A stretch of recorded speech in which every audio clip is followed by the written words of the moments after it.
How did this trade come to be? Well, there are so many factors and aspects to consider here. Look, the Pittsburgh Steelers essentially turned the deal over to Antonio Brown and Drew Rosenhaus, his client, to make here. And they spent the last 48 hours in discussion with multiple teams. Now, the Raiders were the team that made the most sense, but the talks with them and the Raiders were not exactly smooth from the get-go. And it took a little while before they finally figured out a way to redo Antonio Brown's contract. He had 3 years and $38.9 million left on that deal. They are now giving him a new 3-year deal that's worth up to $54.125 million with $30.125 million in guaranteed money. He had no guaranteed money left. So once Antonio Brown was satisfied financially, then, of course, that was a key element here to go ahead and make the deal with the Pittsburgh Steelers. It's going to be for a third-round pick. It's going to be for a fifth-round pick. So it's not exactly a huge return for a player who has had the unparalleled production that Antonio Brown has had over time. But again, it's not as if the Pittsburgh Steelers could just go out and trade him anywhere they wanted. This was a complicated deal to make.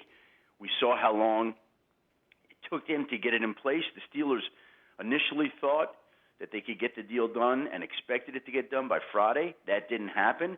And it's amazing to think about now that the Pittsburgh Steelers, Le'Veon Bell is going to be moving on in free agency. Antonio Brown is going to be an Oakland Raider. And Ben Roethlisberger's new leading wide receiver will be Juju Smith-Schuster, and his new running back will be James Conner. And Pittsburgh's a team in transition, and Oakland gets Antonio Brown. Yeah, this is an unbelievable player for them to get, Adam, for a third and a fifth-round pick. They made those deals last year that many people thought they were head scratchers. But as you look at the return now and all those ones they have, and they bring this guy into the fold, and I wonder, Adam, how much did Vegas coming into the picture a year from now, the fact you mentioned the contract they're going to give him, how much does that play into the construction of the Raiders this year and next? Well, listen, you have a team, the Raiders, that traded Amari Cooper away for a first-round pick.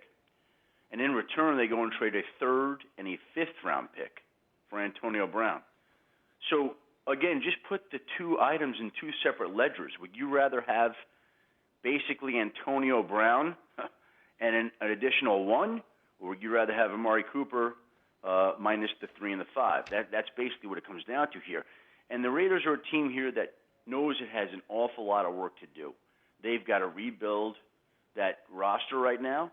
There were massive holes created by the departures of Amari Cooper and Khalil Mack. They've now gone out and acquired Antonio Brown, which I think it's fair to say they filled the hole at wide receiver. They're positioned in this draft in a spot where they might be able to come up with a pass rusher, though it's hard to come up with somebody as good as Khalil Mack. And I think they're moving into this new stadium in Las Vegas in 2020. They're eyeing the future. They're trying to build towards that. And look, when you get a player like Antonio Brown, who's going to be 31 years old next season, you take a major step towards making the offense more salvageable. Now, again, they still have a lot of work to do, but I think that they believe this is a major step in the right way. And also we should note that Mike Mayock, the Raiders new general manager, this really is his first big trade.